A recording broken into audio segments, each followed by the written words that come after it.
नमस्कार दोस्तों। आज हम कॉप 27 पर चर्चा करने जा रहे हैं, जो अभी हाल ही में शर्म अल शेख इजिप्ट में संपन्न हुआ है। तो ये जो कॉप वहाँ कंप्लीट हुआ है, इसमें किन किन मुद्दों पर चर्चा हुई वहाँ, और ये जो कॉप 27 है कितना सफल रहा, किन किन मुद्दों पर सफल रहा और कहाँ इसने आशानुरूप प्रगति नहीं की है, कहाँ ये अंडर अचीवर रहा है, इस पर आज हम देखेंगे। तो लास्ट ईयर का अगर आपने मुख्य परीक्षा का प्रश्न पत्र देखा हो तो उसमें ग्लासगो सम्मेलन पे क्वेश्चन आया था। उसपे पूछा था कि जो कॉप 26 ग्लासगो में हुआ है उसके क्या परिणाम रहे हैं, और वहां जो भारत ने प्रतिबद्धताएं व्यक्त की हैं उनके बारे में उसने पूछा था। तो इस साल भी हो सकता है कि ये प्री में आ जाए या मेंस में क्वेश्चन आपको दिख जाए इसके बारे में। तो अब हमें इसके पहलुओं पर देखना होगा कि कौन कौन से पहलू वहां डिस्कस हुए। तो इंडियन एक्सप्रेस में भी आर्टिकल आया था कि वन हिट मैनी मिसेस। इसका अर्थ ये था कि ये सिर्फ एक मुद्दे पर सफल रहा है और बाकी मुद्दों पर जितनी उम्मीद थी उतनी अचीवमेंट्स प्राप्त नहीं कर सका है। तो वो एक मुद्दा कौन सा था जिस पर वो सफल रहा, और बाकी ऐसे कौन से मुद्दे थे जहां इसने आशानुरूप जो इससे उम्मीदें थी वो पूरी नहीं कर पाया। इसको देखते हैं, एक एक मुद्दे को देखेंगे कि कहां सफल रहा और कहां ये असफल रहा। तो देखो, अगर हम बात करें क्लाइमेट एक्शंस की, जलवायु कार्यवाही की, अर्थात क्लाइमेट चेंज का सामना करने के लिए और उसे रोकने के लिए जो भी एक्शंस हमें लेने हैं उसको तीन रूप में देखा जाता है। तो जो पहला एक्शन जो इसमें देखा जाता है वो होता है अडप्टेशन। पहला मेजर जो होता है वो है अडप्टेशन, जिसे अनुकूलन कहा जाता है। अर्थात कि हम जो जलवायु क्लाइमेट चेंज हो रहा है, जलवायु परिवर्तन हो रहा है, उसके प्रति हम अपने को प्रतिरोधी कैसे बनाते हैं, अनुकूलन। दूसरा होता है वो होता है मिटिगेशन, मिटिगेशन शमन, जिसके अंतर्गत हम जो क्लाइमेट चेंज हो रहा है उसको कैसे रोकें, जैसे ग्रीन हाउस गैस के उत्सर्जन को कम करना। और जो इसके अंदर आता है loss and damage, loss and damage, क्षति एवं पूर्ति। अर्थात क्लाइमेट चेंज की वजह से जो चक्रवात आ रहे हैं, जो हमारे विभिन्न तरह के डिजास्टर्स आ रहे हैं, उनके कारण जो नुकसान हो रहा है उससे हम कैसे रिकवर होंगे, लॉस एंड डैमेज से रिकवर कैसे होना है। ये तीन पिलर्स हैं क्लाइमेट एक्शंस के। तो इन्हीं तीन पिलर्स पर ही चर्चा रहती है, और इनसे तीनों से एक जुड़ा हुआ मुद्दा और है, वो है फाइनेंस का, फाइनेंस का, वित्त। इन सभी के लिए, इन सभी एक्शंस के लिए हमें वित्त की जरूरत पड़ती है। तो मुख्यतः इन चार मुद्दों पर ही चर्चा रहती है। तो इस जो आर्टिकल में, या यूं कहें इस कॉप 27 में एक मुद्दे पर सफल रहा है, वो रहा है लॉस एंड डैमेज पर। क्षतिपूर्ति के लिए इस बार एक फंड की स्थापना कर दी गई है जिसे लॉस एंड डैमेज फंड कहा गया है। और ये लॉस एंड डैमेज फंड की डिमांड लगभग 30 वर्षों से हो रही थी स्मॉल आइलैंड स्टेट्स के द्वारा। छोटे द्वीपीय देश हैं जिन पर जलवायु परिवर्तन का बहुत अधिक प्रभाव पड़ने वाला है। तो उनके द्वारा ये मांग की जा रही थी, विकासशील देशों की भी मांग की जा रही थी कि जो क्लाइमेट चेंज के कारण चक्रवातों की आवृत्ति बढ़ी है, तीव्रता बढ़ी है, बाढ़ की फ्रीक्वेंसी बढ़ गई है, इन सब के कारण जो नुकसान हो रहा है उसकी क्षतिपूर्ति के लिए कोई फंड होना चाहिए, ताकि वो देश उन आपदाओं से, उससे होने वाले नुकसान से उबर सके। तो उसके लिए एक फंड की स्थापना कर दी गई है, लॉस एंड डैमेज फंड की। इसको इस सम्मेलन की सबसे बड़ी अचीवमेंट माना जा रहा है। तो ये लॉस एंड डैमेज तो स्थापित कर दिया गया, लेकिन अभी इसका क्रियान्वयन पूरी तरह से हुआ नहीं है। अभी कौन इसमें पैसा देगा, किस किस को पैसा मिलेगा, कौन से प्रोसेस से मिलेगा, कौन इस फंड को कंट्रोल करेगा, इस सब पर चर्चा के लिए ट्रांजिशनल कमेटी का निर्माण किया गया। तो इस पर तो ये सफल रहा है। इन दोनों तीनों मुद्दों पर कुछ खास प्रगति नहीं हो पाई है। तो हम एक एक करके अब इसको देखते हैं कि क्या क्या है। देखो, सबसे पहले देखो क्या लिखा है, the decision to set up a loss and damage fund has earn the conference a place among the major milestone in global climate change response. कि इस बार जो एक माइलस्टोन की तरह इसको लिया जा रहा है लॉस एंड डैमेज फंड को, अर्थात लॉस एंड डैमेज फंड इसकी एक अचीवमेंट रही है। But on the other fronts the final agreement delivered little. बाकी सब मुद्दों पर कुछ ज्यादा हुआ नहीं है इस सम्मेलन में। तो ये बात ये पहले ही लाइन में वो बोल दे रहा है। इसके बाद देखो वो क्या कहता है कि क्या हुआ है। वो कह रहा है कि COP27 prove to be an underachiever. अगर लॉस एंड डैमेज फंड को छोड़ दें तो इसको अंडर अचीवर माना गया, इसने जो उम्मीदें थी उन पर खरा नहीं उतरा है, सिर्फ लॉस डैमेज के अलावा। फिर और इसकी मुख्य बिंदु क्या है, देखो अब आते हैं लॉस एंड डैमेज फंड पर। तो ये है क्या, देखो कह रहा है governments took the groundbreaking decision to establish new funding arrangement as well as a dedicated fund to assist developing countries in responding to loss and damage. विकासशील देशों को लॉस एंड डैमेज की सहायता करने के लिए एक डेडिकेटेड फंड का निर्माण कर दिया गया लॉस एंड डैमेज का। फिर क्या कहता है, government also agree to establish a transitional committee, एक ट्रांजिशनल कमेटी की स्थापना की जा रही है to make recommendation on how to operationalize both the new funding arrangement and the fund at COP28 next year. मतलब COP28 में नेक्स्ट ईयर डिसीजन लिया जाएगा इस ट्रांजिशनल कमेटी की अनुशंसाओं पर कि कैसे इसमें फंड की व्यवस्था की जाए। तो इसमें क्या लिखा आगे, new funding arrangement and the funding at COP28 next year. The first meeting of the transitional committee is expected to take place before the end of March 2023। 2023 के मार्च तक इसकी क्या हो जाएगी, पहली बैठक हो जाएगी। तो ये जो आपका फंड स्थापित किया है, और ये ट्रांजिशनल कमेटी इस पर क्या देगी, अनुशंसाएं देगी कि कैसे फंड में पैसे को बांटा जाएगा, कहां से पैसा लिया जाएगा, क्या विकसित देश देंगे या कुछ विकासशील देश में भी इसमें योगदान करेंगे, उस सब पर चर्चा करने के लिए इस ट्रांजिशनल कमेटी की स्थापना की गई है। तो आगे देखते हैं, देखो इसके बाद क्या हुआ है। इसके बाद अडेप्टेशन की बात करते हैं, अनुकूलन, कि अगर क्लाइमेट चेंज हो रहा है तो देश उसका सामना कैसे करेंगे, उसके लिए प्रतिरोधी कैसे बनेंगे, वो बात करते हैं अडेप्टेशन में। तो अडेप्टेशन की बात ऐसी है कि ग्लासगो में भी अडेप्टेशन पर बात चली थी, कि ग्लासगो सम्मेलन में ये बात कही गई थी कि अडेप्टेशन के लिए कुछ क्या करने चाहिए, गोल डिफाइन किए जाने चाहिए, कि अडेप्टेशन के अनुकूलन के क्षेत्र में भी लक्ष्यों को निर्धारित किया जाना चाहिए।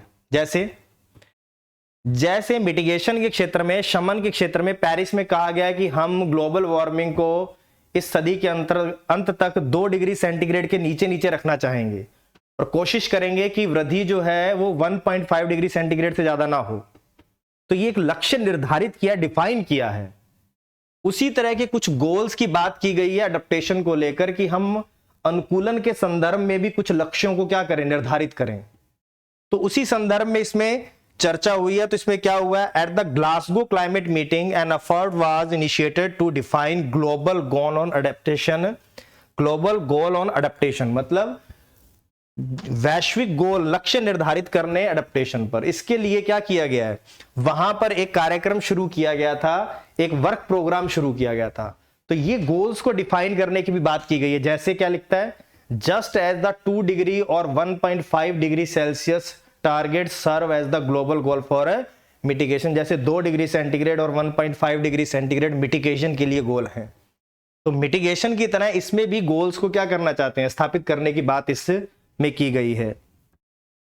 लेकिन इसमें कुछ खास इसमें भी प्रगति नहीं मिल पाई है।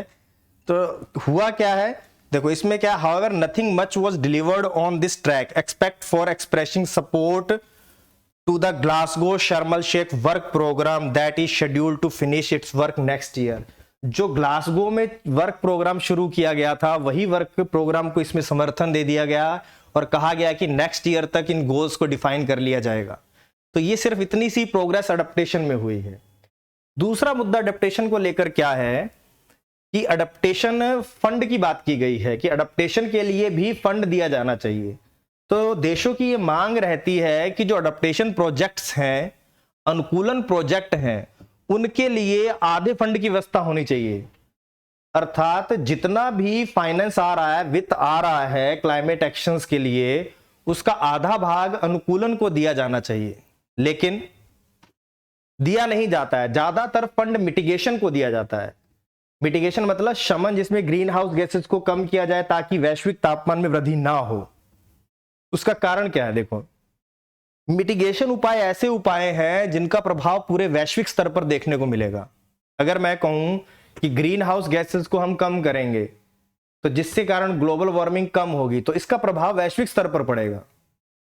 लेकिन जो अनुकूलन उपाय हैं, अडेप्टेशन जो आपके मेजर्स हैं उनका क्या होता है, वो किसी देश में किए जाते हैं। जैसे भारत क्या करता है, आपदा प्रतिरोधी आधारभूत ढांचे का निर्माण करता है।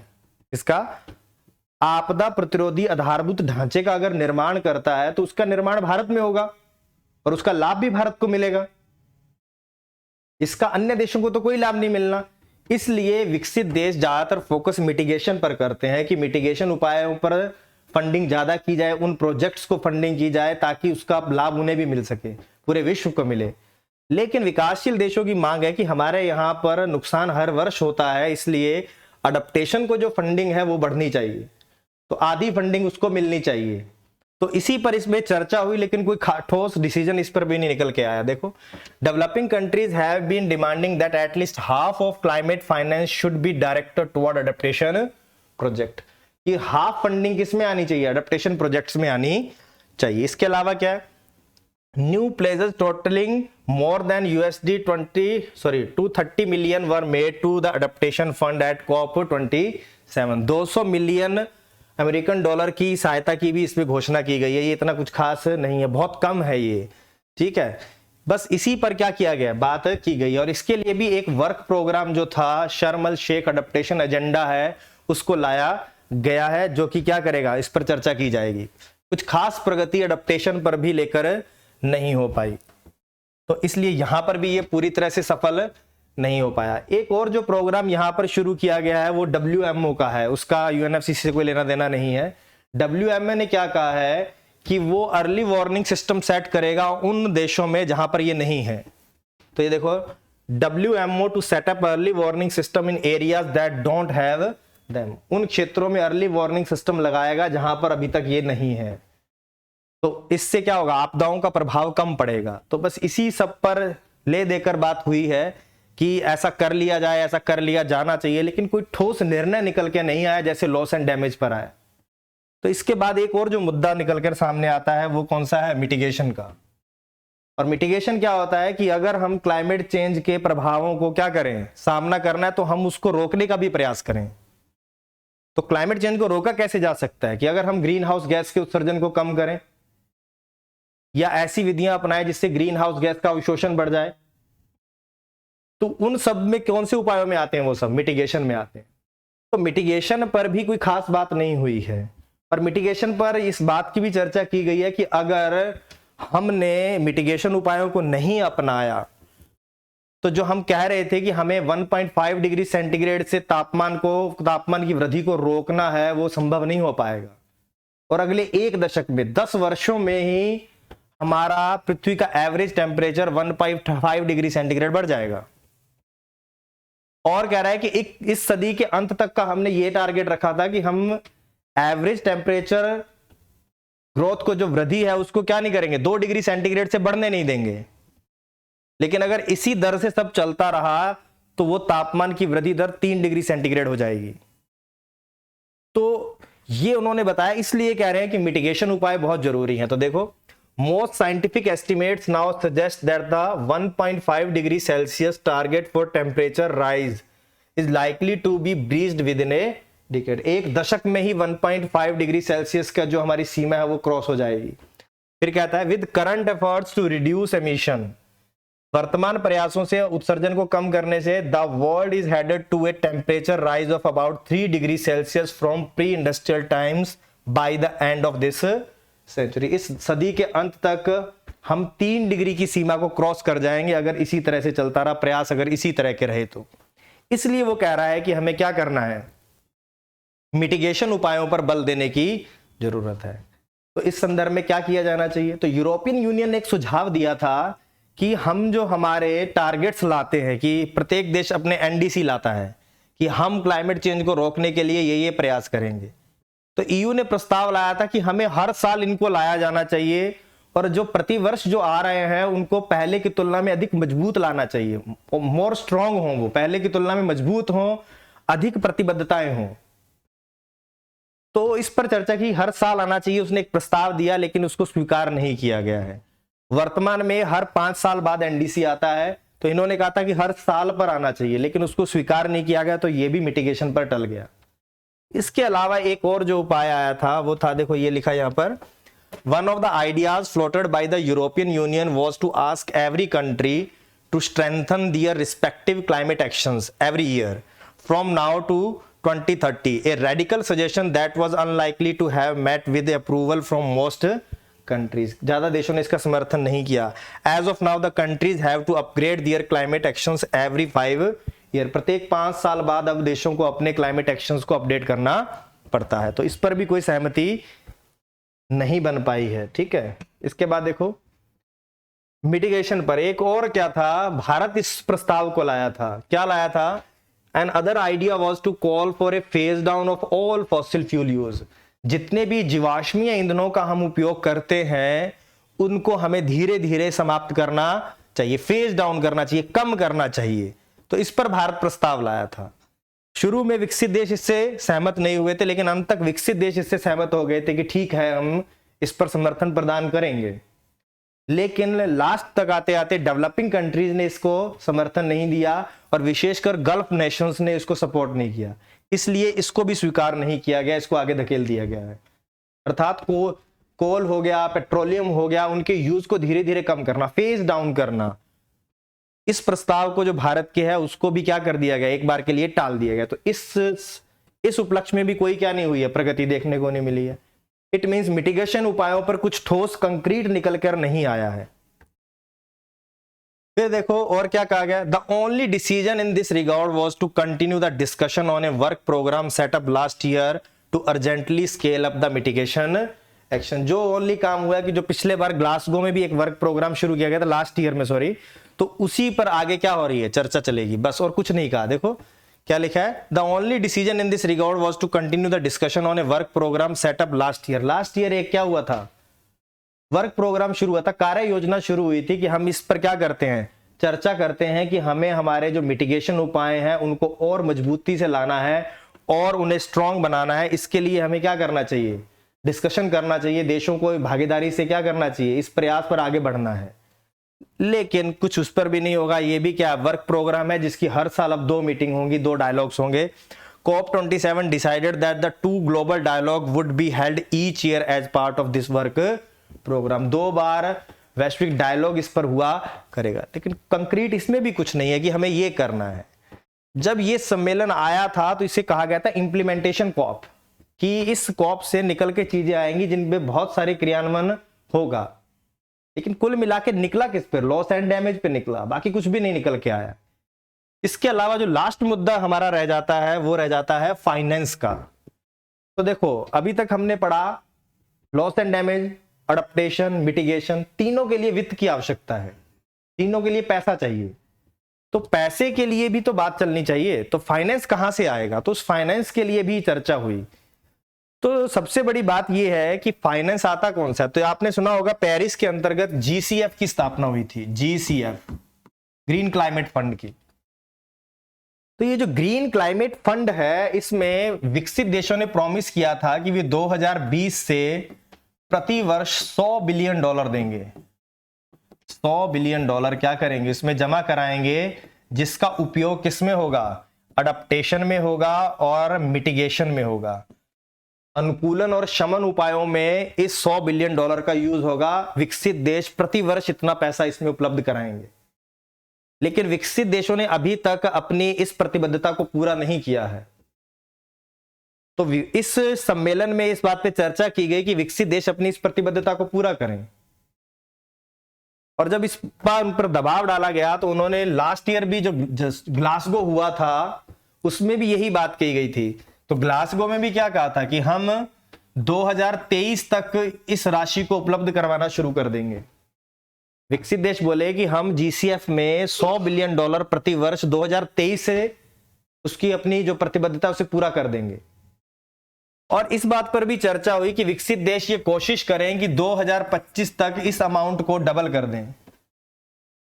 इस बात पर भी चर्चा हुई कि विकसित देश 2025 तक क्या करें, $100 बिलियन की राशि को डबल करने पर भी विचार करें. तो इन 2 मुद्दों पर इसमें चर्चा हुई. कंक्रीट ये भी नहीं निकल के आ गया, आगे की डेट दे दी है 2023 तक वो पूरा कर देंगे.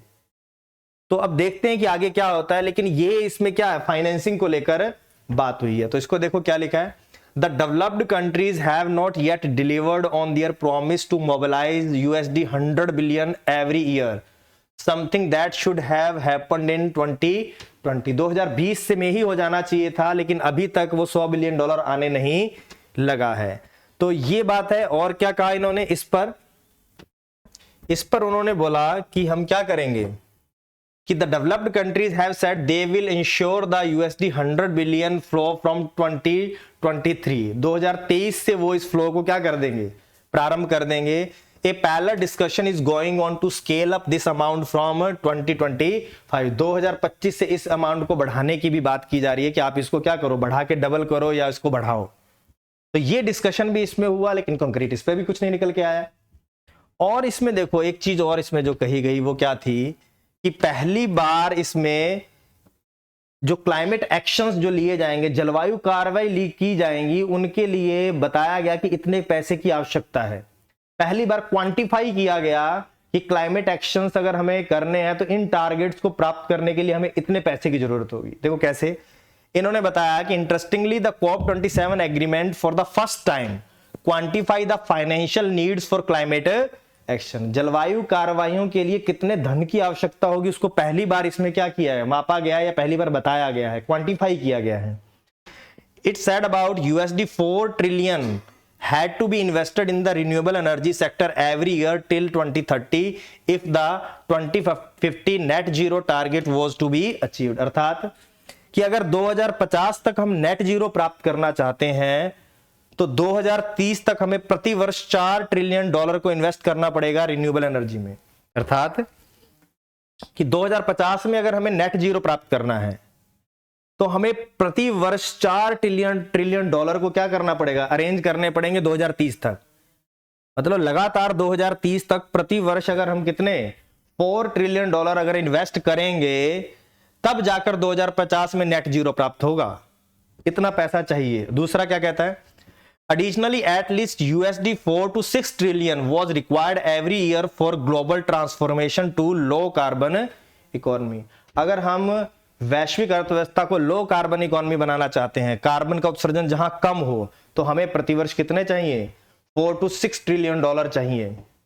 और लास्ट क्या कहता है, about USD 5.9 trillion was needed by the developing countries in the pre-2030 period just to implement their climate action plans। अगर विकासशील देशों को अपने क्या करने हैं, जलवायु कार्रवाई को जो उन्होंने टारगेट डिसाइड किए हैं, जैसे भारत ने NDC डिसाइड किया है, उस तरह अगर उनको पूरा करना है तो उन्हें $5.9 ट्रिलियन की आवश्यकता पड़ेगी 2030 से पहले। अर्थात इतनी अधिक मात्रा में पैसा चाहिए विकासशील देशों को अगर उन्होंने अपने क्लाइमेट एक्शन या क्लाइमेट टारगेट्स को पूरा करना है। जैसे भारत ने कहा है कि हम अपनी इंटेंसिटी को इतना कर देंगे, इतना हम नॉन फॉसिल फ्यूल से एनर्जी का उत्पादन करेंगे। इन सबको अगर पूरा करना है विकासशील देशों को तो इतने पैसे की आवश्यकता है। तो इतने सारे इसमें क्या रहे हैं, इशू रहे हैं। अगर हम इसको सार में देखें तो अगर one hit and many Mrs में क्या हुआ, वन हिट रहा है सिर्फ और सिर्फ क्या, लॉस एंड डैमेज फंड की स्थापना करना, जो पिछले 30 वर्षों से मांग थी स्मॉल आइलैंड स्टेट्स की, विकासशील देशों की। और अगर हम बाकी मुद्दों पर देखें तो अडेप्टेशन पे कुछ नहीं निकल के आया।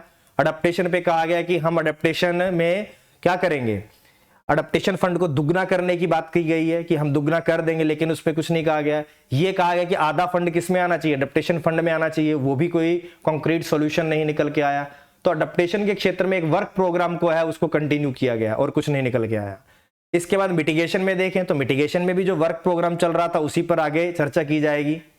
और मिटिगेशन में क्या किया है, और कुछ भी इसमें खास निकल कर नहीं आया। पहली बार लक्ष्यों को क्वांटिफाई किया गया कि कितने पैसे की हमें जरूरत पड़ेगी।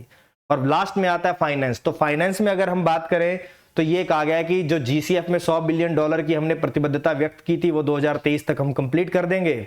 और लेकिन इस पर भी चर्चा की बात की गई है कि 2025 से आप डबल करें, लेकिन इसमें भी कोई कंक्रीट डिसीजन नहीं है, आगे की डेट दी हुई है। तो इसलिए ये सिर्फ लॉस एंड डैमेज पर सफल रहा, बाकी सब पर मिस कर गया अपॉर्चुनिटी को। इसीलिए इसे वन हिट मैनी मिसेस कहा गया है। तो इस तरह से आपका ये ग्रीन क्लाइमेट फंड और आपका क्या था, अडेप्टेशन और आपका मिटिगेशन पर, इन सब पर चर्चा हुई है। तो अब देखो, अगर मैं देखूं तो अडेप्टेशन और मिटिगेशन के लिए जो फंड है वो तो है GCF, और लॉस एंड डैमेज के लिए जो फंड बन गया वो कौन सा हो गया, लॉस एंड डैमेज फंड हो गया।